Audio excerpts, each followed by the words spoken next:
بسم اللہ الرحمن الرحیم۔ السلام علیکم معزز دوستو، یزید کی تخت نشینی کے بعد اس کے لیے سب سے اہم اور بڑا مسئلہ حضرت عبداللہ بن عمر، حضرت امام حسین اور حضرت عبداللہ بن زبیر کی بیعت کا تھا، کیونکہ ان حضرات نے یزید کی ولی عہدی کو قبول نہیں کیا تھا۔ مزید یہ کہ امت مسلمہ میں یہ ایسی بلند پایہ شخصیتیں تھیں کہ جن سے یزید کو یہ اندیشہ تھا کہ کہیں ان میں سے کوئی خلافت کا دعویٰ نہ کر دے۔ چنانچہ یزید کے لیے اپنی حکومت کی بقا اور مضبوطی کے لیے ضروری تھا کہ وہ ان حضرات سے بیعت لے۔ اس لیے تخت نشین ہوتے ہی یزید نے مدینہ کے گورنر ولید بن عقبہ کو حضرت امیر معاویہ کی وفات کی خبر بھیجی اور ساتھ ہی یہ حکم نامہ بھی بھیجا کہ حضرت امام حسین، حضرت عبداللہ بن عمر اور حضرت عبداللہ بن زبیر سے میرے حق میں بیعت لو۔ جب تک وہ میری بیعت نہ کریں انہیں ہرگز مت چھوڑنا۔ چنانچہ مدینہ کے گورنر ولید بن عقبہ نے حضرت امام حسین کو بلایا اور ان سے یزید کے حق میں بیعت کے لیے کہا۔ امام نے اس پیشکش کو رد کر دیا۔ اس کے بعد مدینہ کے حالات حضرت امام حسین کے حق میں ناسازگار ہو گئے اور آپ نے سوچا کہ ممکن ہے کہ میرے حامیوں اور حکومت کے درمیان ایک مسلح جنگ کی فضا پیدا ہو جائے اور خون خرابہ کی نوبت آ جائے، اور میرے نانا کا مدینہ جسے آپ نے حرم قرار دیا تھا، جس حرم کے لیے میرے چچا عثمان نے بھی اپنا خون قبول کر لیا تھا، اپنی موت کو بے کسی اور بے بسی کے عالم میں گوارا کر لیا تھا، لیکن اپنے دفاع میں تلوار اٹھانے کی اجازت نہیں دی تھی۔ میں نہیں چاہتا کہ وہ مقدس سرزمین میرے خون سے رنگین ہو جائے۔ اسی اثناء میں حضرت عبداللہ بن زبیر مدینہ چھوڑ کر مکہ مکرمہ چلے گئے۔ باقی دو صحابہ بھی بیعت سے انکار کر کے ایک طرف ہو گئے۔ امام حسین روضہ رسول پر حاضر ہوئے اور گنبد خضرا کو مشتاقانہ حسرت بھری نگاہوں سے دیکھ کر ٹھنڈی سانس لے کر عرض کی، نانا جان، اب آپ کے شہر کے لوگ اور یہاں کے حکمران مجھے آپ کے قدموں میں نہیں رہنے دیتے۔ پھر حضور اقدس صلی اللہ علیہ وسلم سے اجازت لے کر بوجھل دل اور پرنم آنکھوں کے ساتھ اہل و عیال اور اعزاء و اقارب کو ساتھ لے کر مدینہ کی حرمت کے تحفظ کی خاطر شہر مکہ کو ہجرت فرما گئے۔ وہاں پہنچے تو عبداللہ بن زبیر بھی اپنے کئی حامیوں کو تیار کر چکے تھے۔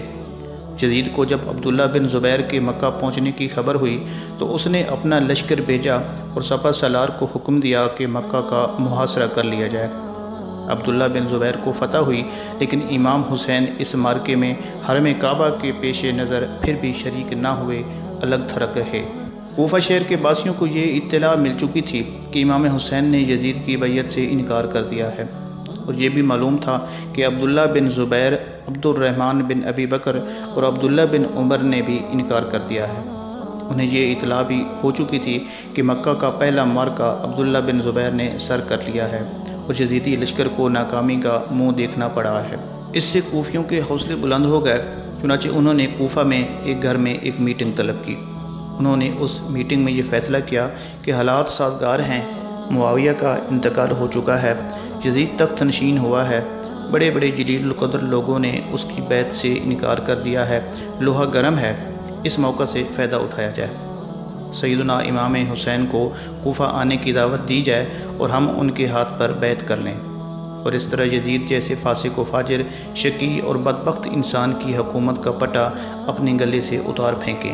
بعض دیگر کوفیوں نے یہ کہا کہ دیکھ لو، کہیں ایسا نہ ہو ہم لوگ امام حسین سے بے وفائی کر بیٹھیں۔ اگر ثابت قدمی اور استقامت کے ساتھ ان کا ساتھ دے سکتے ہو تو پھر اس امر کی دعوت دے دو، اور اگر تمہیں اندیشہ ہو کہ جابر حکومت کے سامنے نہیں ٹھہر سکو گے اور ان سے جفا کرنے پر مجبور ہو جاؤ گے تو انہیں تکلیف نہ دو۔ لیکن کوفیوں نے یہ فیصلہ کیا کہ ہر قیمت پر ان کا ساتھ دیں گے اور ثابت قدم رہیں گے۔ بس ان فیصلوں کے نتیجے میں حضرت امام حسین کو خطوط لکھے اور وفود بھیجے۔ ان خطوط میں لکھا کہ اے ابن علی، ہم آپ کے اور آپ کے والد گرامی کے معتقدین ہیں، معاویہ کا انتقال ہو چکا ہے اور تخت پر یزید بیٹھا ہے۔ ہم کوفہ اور بصرہ کے سارے لوگ آپ کی حمایت میں فسق و فجور اور ظلم اور ارتداد کے خلاف آواز اٹھانے کے لیے تیار ہیں۔ آپ تشریف لائیں، ہم آپ کے دست اقدس پر بیعت کر کے آپ کی خلافت کا اقرار اور اعلان کرنے پر آمادہ ہیں۔ ہم دعوت دیتے ہیں، اگر آپ اس دعوت کے باوجود نہ آئے تو ہم قیامت کے روز آپ کے گریبان تک اپنا ہاتھ لے جائیں گے اور اللہ کی بارگاہ میں جواب طلبی کریں گے۔ کہ ہم نے ظلم کے خلاف آواز بلند کی اور آپ کو امر بالمعروف اور نہی عن المنکر کی دعوت دی تھی، لیکن آپ نے ہماری دعوت پر کوئی اقدام نہیں کیا تھا۔ جب امام علی مقام حضرت امام حسین کے پاس یہ خط پہنچے تو آپ کی ہمت اور غیرت دینی جوش میں آ گئی۔ آپ نے امر بالمعروف و نہی عن المنکر کے لیے علم جہاد بلند کرنا اپنا فرض سمجھ لیا۔ اس پر حضرت عبداللہ بن عباس رضی اللہ تعالی عنہ اور آپ کے دیگر اعزاز و اقارب، کئی دیگر جلیل القدر صحابہ اور تابعین نے آپ کی خدمت میں درخواست کی کہ حضرت آپ کوفہ تشریف نہ لے جائیں۔ کوفہ کے لوگ بڑے بے وفا ہیں، جفاکار ہیں، انہوں نے آپ کے ابا حضور سے بے وفائی کی تھی، انہیں غربت، پردیس اور قسم پرسی کی حالت میں شہادت کے انجام تک پہنچایا تھا، اور پھر یہ لوگ وہ ہیں کہ یہ اپنے ظالم امیر کو تخت سے ہٹا کر دعوت نہیں دے رہے، اس کی پیروی کا کلاوہ بدستور ان کے گلے میں موجود ہے، ان کے سروں پر اس کی غلامی کا سایہ ہے، لیکن آپ کو بلا رہے ہیں۔ کہیں ایسا نہ ہو کہ آپ سے بے وفائی کر جائیں اور ظلم و ستم کے مرتکب ہوں۔ حضرت امام حسین رضی اللہ تعالی عنہ نے یہ سب کچھ سنا، لیکن فرمایا کہ اب مجھ پر امر بالمعروف اور نہی عن المنکر اور دعوت حق کی خاطر علم جہاد بلند کرنا فرض ہو چکا ہے۔ وہ لوگ جفاکار ہوں یا بے وفا، مجھے ان کی بے وفائی سے کوئی سروکار نہیں۔ قیامت کے دن اللہ کی بارگاہ میں پیش ہونے سے ڈرتا ہوں کہ کہیں ایسا نہ ہو کہ مجھ سے سوال کیا جائے کہ تجھے دعوت حق دی گئی تھی، اس وقت ظلم و بربریت کا بازار گرم تھا اور سنت نبوی کے خلاف سرکشی ہو رہی تھی، اور دین اسلام میں بدعات و خرافات کو رواج دیا جا رہا تھا، لوگوں کے حقوق سلب ہو رہے تھے۔ اس وقت تو نے اس بغاوت کے خلاف جہاد کا علم کیوں بلند نہ کیا؟ اس وقت میں کیا جواب دوں گا؟ البتہ یہ مناسب ہے کہ جانے سے پہلے اپنے چچا زاد مسلم بن عقیل کو حالات کا جائزہ لینے کے لیے بھیج دیتا ہوں۔ انہوں نے وہاں سے جو رپورٹ بھیجی پھر اس کے مطابق عمل کروں گا۔ چنانچہ آپ نے حضرت مسلم بن عقیل کو کوفہ سفارت کے خیال سے بھیجا اور فرمایا کہ اے میرے بھائی مسلم، کوفہ جا کر حالات کا جائزہ لو اور وہاں کے حالات کا جائزہ لے کر مجھے مشورہ دو اور مجھے خط لکھو کہ آیا ان حالات میں میرے وہاں جانا مناسب ہے یا نہیں، لوگ یزید کی بیعت توڑنے اور میری بیعت کرنے کے لیے تیار ہیں یا نہیں۔ اس وقت کوفہ کا گورنر نعمان بن بشیر تھا۔ یہ حضور صلی اللہ علیہ وسلم کے صحابہ اور خانوادہ رسول کے غلاموں میں سے ایک تھا۔ وہ اگرچہ حکومت کے ایک ذمہ دار عہدے پر فائز تھا، لیکن اس کے دل میں اس عہدے کی محبت نہ تھی، اس پر غلامی رسول اور عشق حسین کو ترجیح دیتا تھا، اس لیے مسلم بن عقیل کی راہ میں کوئی رکاوٹ نہ ڈالی اور خاموشی سے سب کچھ گوارا کر لیا۔ یہ سب کچھ ہونے کے بعد یزیدی حکومت کے حامیوں کا ایک وفد یزید کے پاس پہنچا اور اس کو صورتحال سے آگاہ کیا۔ یزید نے اپنے ایک خاندانی غلام کو بلایا، یہ حضرت امیر معاویہ کا معتمد غلام تھا۔ یزید نے اس کی گود میں پرورش پائی تھی اور یہ اسی کے خاندان کا رازدار تھا۔ اس مورم راز سے پوچھا کہ حالات یہ ہیں تو بتا میں کیا کروں۔ اس نے کہا میری رائے یہ ہے کہ اس آڑے وقت میں جس طرح عبید اللہ ابن زیاد تیرے کام آ سکتا ہے اور اس فتنہ و فساد و سازش کو جس طرح وہ کچل سکتا ہے، کوئی اور اس مہم کو کامیابی سے سر نہیں کر سکتا۔ اس لیے تو بصرہ کی حکومت کے ساتھ ساتھ کوفہ کی حکومت بھی عبید اللہ ابن زیاد کے سپرد کر دے اور نعمان بن بشیر کو معزول کر دے، تاکہ ابن زیاد اپنی سخت پالیسی کی وجہ سے اس سازش کو کچل دے۔ یزید کو یہ مشورہ بہت پسند آیا، اس نے ایک فوری خط کے ذریعے نعمان بن بشیر کو معزول کر دیا اور ابن زیاد کو کوفے کا گورنر بنا دیا۔ جب آپ مکہ پہنچ گئے تو وہاں کوفیوں کے خطوط کا تانا بن گیا، ان کے وفد آنے لگے کہ آپ مکہ میں نہ ٹھہریں بلکہ کوفہ تشریف لے آئیں، ہم آپ کے ہاتھ پر بیعت کرتے ہیں اور ہم یزید کی بیعت کو نہیں مانتے۔ لیکن کچھ صحابہ کرام نے آپ کو مشورہ دیا کہ ان کوفیوں کی باتوں میں نہ آئیں، انہوں نے آپ کے ابا حضور سے بڑی بے وفائی کی تھی، یہ بے وفا لوگ ہیں۔ چنانچہ امام علی مقام نے اپنے بھائی مسلم بن عقیل کو کوفہ بھیجا اور کہا کہ وہاں کے حالات و واقعات کا جائزہ لیں۔ آپ کے حکم کے مطابق حضرت مسلم بن عقیل اپنے کچھ ساتھیوں اور اپنے 2 بیٹوں کو ساتھ لے کر کوفہ روانہ ہو گئے۔ جب کوفہ پہنچے تو کوفیوں نے آپ کا شاندار استقبال کیا، جوک در جوک آپ کے ہاتھ پر بیعت کرنے لگے اور پہلے ہی دن 12,000 افراد نے حضرت مسلم بن عقیل کے ہاتھ پر امام حسین کی طرف سے بیعت کر لی۔ آپ نے پہلے دن لوگوں کا شوق عقیدت، محبت، جوش اور ولولہ دیکھ کر امام حسین کو خط لکھ دیا کہ بھائی حسین، حالات دعوت حق کے لیے سازگار ہیں، 12,000 افراد پہلے ہی دن میرے ہاتھ پر بیعت کر چکے ہیں اور 1,00,000 افراد مزید بیعت کرنے کے لیے تیار ہیں، آپ بلا جھجک تشریف لے آئیں۔ یہ خط امام حسین کو ملا اور آپ کوفہ روانگی کی تیاریوں میں مصروف ہو گئے۔ ادھر یزید کو جب بصرہ اور کوفہ کے لوگوں کے ان حالات کا علم ہوا تو اس نے اپنے ایک معتمد غلام کو بلایا۔ یزید نے اس غلام کی گود میں پرورش پائی تھی اور یہ اس خاندان کا رازداں تھا۔ اس محرم راز سے یزید نے پوچھا کہ بتا اب میں کیا کروں؟ تو اس غلام نے کہا کہ میری رائے یہ ہے کہ اس آڑے وقت میں جس طرح عبید اللہ ابن زیاد تیرے کام آ سکتا ہے، کوئی اور اس مہم کو کامیابی سے سر نہیں کر سکتا۔ تو فوراً کوفہ اور بصرہ کی حکومت عبید اللہ ابن زیاد کے سپرد کر دے تاکہ ابن زیاد اپنی سخت پالیسیوں کی وجہ سے اس سازش کو کچل دے۔ جس دن بصرہ میں ابن زیاد کو یزید کا یہ حکم نامہ ملا، اسی دن وہ کوفہ کی طرف روانہ ہو گیا۔ جب وہ کوفہ پہنچا تو اس کے پاس 500 آدمیوں کا ایک لشکر تھا۔ قادسیہ کے مقام پر باقی لوگوں کو چھوڑ کر 100 افراد کو ساتھ لیا، اپنا لباس اتار کر حجازی لباس پہنا، چہرہ کپڑے میں چھپا لیا تاکہ لوگوں کو مغالطہ ہو کہ امام حسین آ گئے ہیں۔ وہ مغرب اور عشاء کے درمیان کوفہ میں داخل ہوا تو اس وقت لوگ امام حسین کی آمد کے منتظر تھے۔ جب شام کے اندھیرے میں عبید اللہ ابن زیاد چہرے پر کپڑا ڈالے آیا تو لوگ غلط فہمی کا شکار ہو گئے۔ انہوں نے سمجھا کہ شاید امام حسین آ گئے ہیں۔ کوفہ کی گلی کوچوں میں آوازیں بلند ہوئیں، السلام علیکہ یا ابن رسول، اے رسول کے پیارے بیٹے حسین، آپ کی آمد مبارک۔ کوفہ کے حکمراں نعمان بن بشیر نے سمجھا کہ شاید امام حسین آ گئے ہیں۔ نعمان کو یہ پتہ چل چکا تھا کہ یزید ان کے قتل کے درپے ہو چکا ہے اور حالات ناسازگار ہو گئے ہیں، تو کوفیوں کی حالت کا بھی انہیں علم تھا۔ جب عبید اللہ ابن زیاد سیدھا نعمان بن بشیر کے محل پہنچا تو آپ نے قلعے کا دروازہ بند کر لیا اور اوپر سے آواز دی کہ اے حسین ابن علی، تجھ پر سلام ہو، رات کا وقت ہے، میری فوج قلعہ کے اندر ہے، مجھے حالات کی ناسازگاری کا علم ہے، آپ خدارہ کوفہ چھوڑ کر مدینہ چلے جائیں، یہاں کے حالات سازگار نہیں ہیں، لوگوں کے دل آپ کے ساتھ ہیں لیکن تلواریں یزید کے ساتھ ہیں۔ ابن زیاد نے نعمان کی یہ بات سنی، گرج کر بولا دروازہ کھولو، میں ابن زیاد ہوں۔ نعمان بن بشیر نے دروازہ کھول دیا، اس نے آتے ہی عہدے کا چارج لے کر حضرت نعمان کو معزول کر دیا اور اسی وقت اپنے جاسوسوں کو حکم دیا کہ شہر میں پھیل جاؤ اور جہاں بھی مسلم بن عقیل پناہ گزین ملے انہیں فوراً گرفتار کر کے میرے پاس لے آؤ۔ اگلے روز ابن زیاد نے کوفہ میں ایک جلسہ عام کا انتظام کیا۔ اس میں ہزاروں افراد جمع کر کے اس نے برملا یہ اعلان کیا کہ تم لوگ جانتے ہو کہ میرا باپ زیاد جلاد تھا، سفاک تھا، خون ریز تھا اور میں بھی خون ریز اور سفاک ہوں۔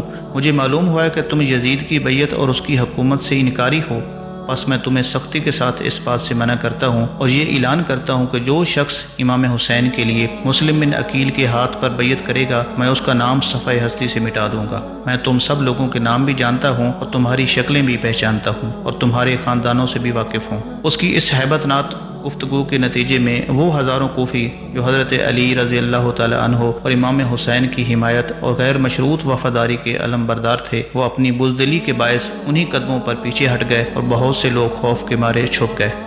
بعد ازاں حضرت مسلم بن عقیل کی رہائش کی صحیح خبر معلوم کرنے کے لیے ایک غلام کو 3000 درہم دے کر بھیجا۔ اس کو اطلاع ہو گئی تھی کہ حضرت مسلم بن عقیل اس وقت کوفہ کے ایک رئیس، ایک امیر کبیر شخص کے گھر میں موجود ہیں جس کا نام ہانی بن عروہ ہے اور اہل بیت کے ساتھ محبت کرنے والا ہے۔ اس غلام سے کہا کہ تم ہانی کے گھر جاؤ اور یہ ظاہر کرو کہ تمہیں بصرہ والوں نے امام حسین کے حق میں حضرت مسلم بن عقیل کے ہاتھ پر بیعت کرنے کے لیے بطور نمائندہ بھیجا ہے اور یہ 3000 درہم انہوں نے بطور ہدیہ بھیجے ہیں۔ اس بہانے صحیح صورتحال سے آگاہ ہو کر مجھے خبر کرو۔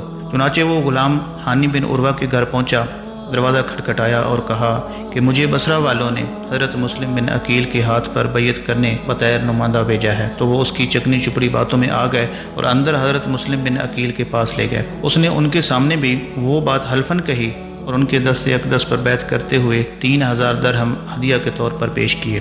واپس آ کر اس نے ابن زیاد کو خبر کی۔ ابن زیاد نے اگلے روز ہانی بن عروہ کو بلایا اور کہا کہ ہانی، تم جانتے ہو کہ میرے باپ زیاد بن سفیان نے کوفہ میں ایک شخص کو بھی خاندان نبوت سے محبت کرنے والا نہیں چھوڑا تھا، سوائے تیرے سب کو ختم کر دیا تھا اور تجھ پر احسان کرتے ہوئے میرے والد نے تجھے معاف کر دیا تھا، لیکن آج اسی اہل بیت کی محبت میں بنو امیہ کی دشمنی کما رہے ہو اور بنو امیہ اور یزید کے دشمن کو اپنے گھر میں پناہ دے رہے ہو۔ حضرت ہانی نے انکار کیا، لیکن جب اس نے عذر کے طور پر اس غلام کو پیش کیا تو آپ سمجھ گئے کہ سازش کا شکار ہو گئے ہیں اور ابن زیاد کو علم ہو گیا ہے۔ ابن زیاد بولا، اب مسلم بن عقیل کو میرے سپرد کر دو۔ ہانی کہنے لگے کہ میں یہ ظلم نہیں کر سکتا کہ خانوادہ رسول کے چشم و چراغ کو اپنے ہاتھوں سے گل ہوتا ہوا دیکھوں۔ اس نے ایک گرز ہانی بن عروہ کی پیشانی پر مارا اور ان کا سر پھٹ گیا۔ ہانی بن عروہ چونکہ کوفہ کے رئیس تھے اس لیے ان کے قبیلے کے ہزاروں افراد ننگی تلواریں لے کر نکل آئے۔ اس خیال سے کہ ہانی قتل کر دیے گئے ہیں، یکا یک کوفہ کی گلیوں میں ایک مارپا بپا ہو گیا۔ حضرت مسلم بن عقیل بھی تلوار لے کر میدان کارزار میں نکل آئے۔ ان کوفیوں کی تعداد 14,000 بیان کی جاتی ہے جو حضرت مسلم بن عقیل کی قیادت میں ابن زیاد کے قلعے پر حملہ آور ہو گئے۔ شام تک ابن زیاد نے تیروں کی بارش کی، اتنا پتھراؤ کیا، اتنا ظلم و ستم کیا کہ 14,000 افراد میں سے مغرب کے وقت تک صرف کم و بیش 500 کوفی حضرت مسلم بن عقیل کے ساتھ ہرا گئے اور باقی سب لوگ بزدلی کے سبب ان کا ساتھ چھوڑ گئے۔ آپ نے نماز مغرب کی نیت باندھی، 500 کوفی آپ کے مقتدی تھے۔ جب آپ نے سلام پھیرا اور پلٹ کر دیکھا تو ان 500 کوفیوں میں سے ایک شخص بھی نہ تھا۔ دیر تک آپ نے دفاعی جنگ لڑی لیکن تنہا تھے، گرفتار کر کے ابن زیاد کے پاس پہنچا دیے گئے۔ ابن زیاد نے آپ کو ہانی بن عروہ کے ساتھ قید میں رکھا۔ یہ خبر پھر کوفہ میں آگ کی طرح پھیل گئی اور کم و بیش 18,000 افراد پھر حضرت مسلم بن عقیل کی رہائی کے لیے آ گئے۔ ابن زیاد اہل کوفہ کی نفسیات اور کمینہ فطرت سے بخوبی آگاہ تھا۔ اسے علم تھا کہ یہ لوگ انتہائی بزدل، ڈرپوک اور کم ہمت ہیں، شیر کی طرح آگے آتے ہیں مگر مد مقابل کے بگڑے تیور دیکھ کر فوراً ہی سہم جاتے ہیں۔ اس نے ان کی اس بزدلی، اس کم ہمتی اور بے غیرتی سے پورا فائدہ اٹھایا اور حضرت مسلم بن عقیل اور حضرت ہانی کو شہید کرنے کا فیصلہ کر لیا کہ ان حضرات کے سر کوفیوں کی بھیڑ میں پھینک دیے جائیں۔ ان کے کٹے ہوئے سر دیکھتے ہی ان کے یہ سب نعرہ بازی ختم ہو جائے گی اور یہ جوش و خروش بھول کر دم دبا کر بھاگ جائیں گے۔ چنانچہ ایسا ہی ہوا اور ان دونوں کو شہید کر کے جب ان کے سر کو کوفیوں کے آگے پھینک دیا گیا تو ان کے ہاتھ پاؤں پھول گئے، خوف سے کانپ اٹھے اور کھسکنا شروع ہو گئے۔ آہستہ آہستہ نوبت یہاں تک پہنچی کہ 18,000 افراد میں سے ایک بھی نہ بچا اور سب دم دبا کر اور جان بچا کر بھاگ گئے۔ اس طرح امام علی مقام کے بھائی حضرت مسلم بن عقیل کربلا کے وہ پہلے شہید ہیں جو کوفیوں کی بے وفائی کی وجہ سے شہید ہو گئے۔ امام علی مقام حضرت امام حسین علیہ السلام خانوادہ رسول کی مقدس اور عزت مآب خواتین، بچوں اور دیگر اصحاب کو جب ساتھ لے کر مکہ سے کوفہ کی طرف روانہ ہونے لگے تو حضرت عبداللہ بن عباس، حضرت جعفر، حضرت عبداللہ بن زبیر اور دیگر کئی ساتھی آپ کو منع کرنے لگے کہ حضرت کوفی بڑے بے وفا ہیں، ناقابل اعتبار ہیں، آپ کوفہ نہ جائیں۔ لیکن آپ تو جیسے اپنے رب کے ساتھ روز الست کے وعدے کو وفا کرنا چاہتے تھے، چنانچہ آپ سب کو یہ جواب دیتے کہ اب یہ مسئلہ کوفیوں کی وفا اور بے وفائی کا نہیں ہے، مسئلہ اس دعوت کا ہے جس کا مجھ سے مطالبہ کیا گیا ہے۔ دین اسلام کو بچانے کے لیے مجھ پر فرض ہے کہ علم حق بلند کروں تاکہ میرے نانا کا دین پھر سے زندہ ہو سکے۔ مسئلہ دین کو زندہ کرنے کا ہے۔ آپ صلی اللہ علیہ وسلم نے فرمایا تھا کہ حسین و منی و انا من الحسین، حسین مجھ سے ہے اور میں حسین سے ہوں، اور آپ وہ وعدہ ایفا کرنے جا رہے تھے۔ چنانچہ امام علی مقام مکہ معظمہ سے 3 ذوالحجہ کو کوفہ کی طرف روانہ ہو گئے۔ راستے میں ایک شاعر ملا۔ آپ علیہ السلام نے پوچھا کہ کوفہ کا کیا حال ہے؟ اس نے جواب دیا، ان کے دل آپ کے ساتھ مگر تلواریں یزید کے ساتھ ہیں۔ اس شاعر کی بات سننے کے باوجود آپ علیہ السلام آگے چلتے گئے۔ راستے میں ایک مقام پر حر بن یزید تمیمی ملا۔ اسے ابن زیاد نے لشکر دے کر بھیجا تھا تاکہ امام حسین تمہیں جہاں بھی ملے اسے کوفہ میں داخل نہ ہونے دو اور کوشش کر کے میرے پاس لے آؤ۔ حر نے کہا، حسین ابن علی، آپ کو پتہ چل چکا ہوگا کہ آپ کے چچا داد بھائی مسلم بن عقیل اور ان کے بیٹے شہید ہو گئے ہیں۔ کوفی لوگ حسب دستور بے وفا ثابت ہوئے، وہ آپ کی اطاعت سے پھر چکے ہیں، حالات سازگار نہیں ہیں، بتائیے آپ کا کیا خیال ہے؟ مجھے حکم ہے کہ میں آپ کو ابن زیاد کے پاس لے چلوں۔ آپ نے اپنا سفر جاری رکھا، حر کا لشکر بھی آپ کے ساتھ ساتھ چلنے لگا۔ چلتے چلتے ایک میدان میں پہنچے، وہ میدان تھا کہ جس کی کوئی خبر نہ تھی۔ یہ کون سا میدان ہے؟ دریائے فرات کا کنارہ تھا۔ خیال کیا کہ یہاں پانی قریب ہے، کچھ آسانی ہوگی۔ 2 محرم کو آپ اس میدان میں اترے اور ساتھیوں سے پوچھا کہ یہ کون سا میدان ہے؟ جواب ملا، اس کا نام کرب و بلا ہے۔ کہنے لگے، بس یہیں خیمے لگا دو، یہ ہمارے سفر کی آخری منزل ہے۔ اس میدان میں پہنچتے ہی آپ کو اپنے نانا کے وہ تمام فرامین یاد آ گئے جو آپ صلی اللہ علیہ وسلم نے کربلا کے متعلق فرمائے تھے۔ امام علی مقام امام حسین جب چھوٹے بچے تھے تو ایک دن جبرائیل علیہ السلام آئے اور امام حسین کی طرف اشارہ کر کے حضور صلی اللہ علیہ وسلم سے کہنے لگے کہ آقا، آپ کے بعد آپ کی امت کا ایک گروہ آپ کے اس بیٹے کو غریب الوطنی میں شہید کر دے گا، اور عراق کے جس میدان میں ان کی شہادت ہوگی اس کا نام کرب و بلا ہے، اور یہ اس جگہ کی سرخ مٹی ہے۔ حضور صلی اللہ علیہ وسلم نے مٹی کو سونگ کر فرمایا کہ اس مٹی سے بھی رنج و الم، دکھ و کرب کی بو آ رہی ہے۔ چنانچہ امام علی مقام نے قبیلہ بنی اسد کے لوگوں کو بلایا اور ان سے کربلا کی زمین خرید لی۔ ساتھیوں نے پوچھا کہ یہ کیا ماجرا ہے؟ تو فرمایا، جہاں قبریں بننی ہوں وہ جگہ خریدنی پڑتی ہے۔ جب امام علیہ السلام کے ساتھی کربلا میں خیمے لگا رہے تھے تو وہیں عمر بن سعد بھی ایک بہت بڑے لشکر کے ساتھ ابن زیاد کی طرف سے امام حسین کے قتل کے منصوبے کے تحت آ پہنچا۔ 7 محرم الحرام کو امام علی مقام کا پانی بند کر دیا گیا۔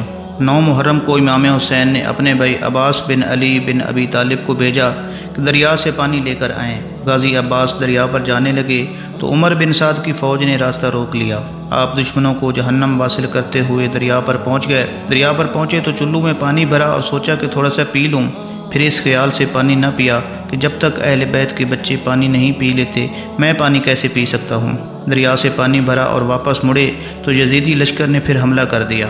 آپ لڑتے رہے حتیٰ کہ آپ کے دونوں بازو کٹ گئے۔ آپ شدید زخمی ہو گئے اور تھوڑا سا پانی لینے میں کامیاب ہو گئے۔ اسی روز شمر ذی الجوشن بھی فوج کا ایک دستہ لے کر عمر بن سعد کے ساتھ کربلا میں آ ملا۔ 9 محرم الحرام کی شب عاشور کی رات امام علی مقام تھکے ماندے جسم کے ساتھ اپنے خیمے کے سامنے میدان کربلا کی ریت پر تشریف فرما ہیں۔ اپنی تلوار سے ٹیک لگا رکھی ہے کہ آپ کو اونگ آ گئی۔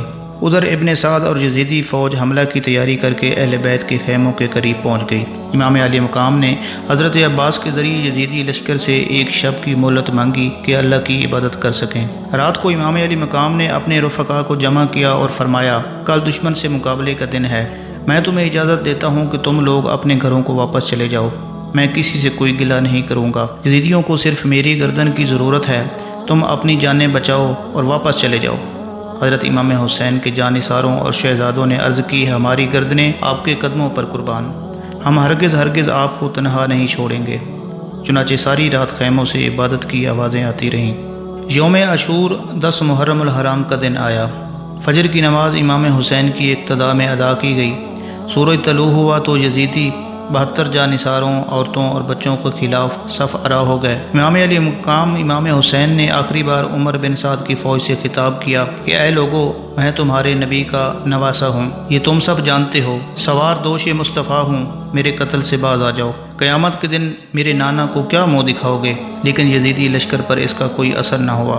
یزیدی لشکر سے ایک شاہ سوار نکلا، پھر وہ اپنے گھوڑے کو ایڑ لگاتا ہوا سیدھا امام حسین کے پاس آیا اور آپ کو مخاطب کر کے کہا کہ حضور، میں آپ کا مجرم ہوں، میں نے ہی آپ کو گھیر گھار کر آپ کے قافلے کو کربلا تک لایا ہوں، کیا اس لمحے بھی میری توبہ قبول ہو سکتی ہے؟ امام علی مقام نے فرمایا کہ حر تمہیں دنیا میں بھی اور آخرت میں بھی آزاد کر دیا گیا ہے۔ چنانچہ حر بن یزید تمیمی فوج کی طرف بڑھا اور یزیدی فوج سے لڑتے لڑتے شہید ہو گیا۔ اب انفرادی جنگ کا آغاز ہوا۔ جناب حر لشکر حسین کے پہلے شہید تھے۔ اب ایک مجاہد لشکر حسین سے نکلتا اور یزیدی لشکر کی صفیں الٹ دیتا، یزیدیوں کو واصل جہنم کر کے خود بھی شہید ہو جاتا۔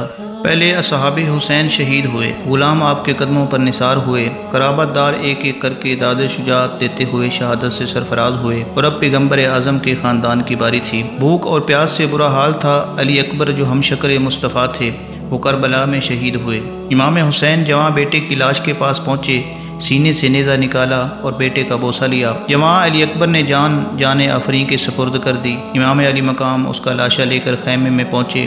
امام حسین 10 محرم کے روز جب کربلا میں آئے تھے تو آپ کی عمر مبارک 56 برس 5 ماہ اور 5 دن تھی، مگر سر انور اور ریش مبارک میں ایک بال بھی سفید نہیں تھا۔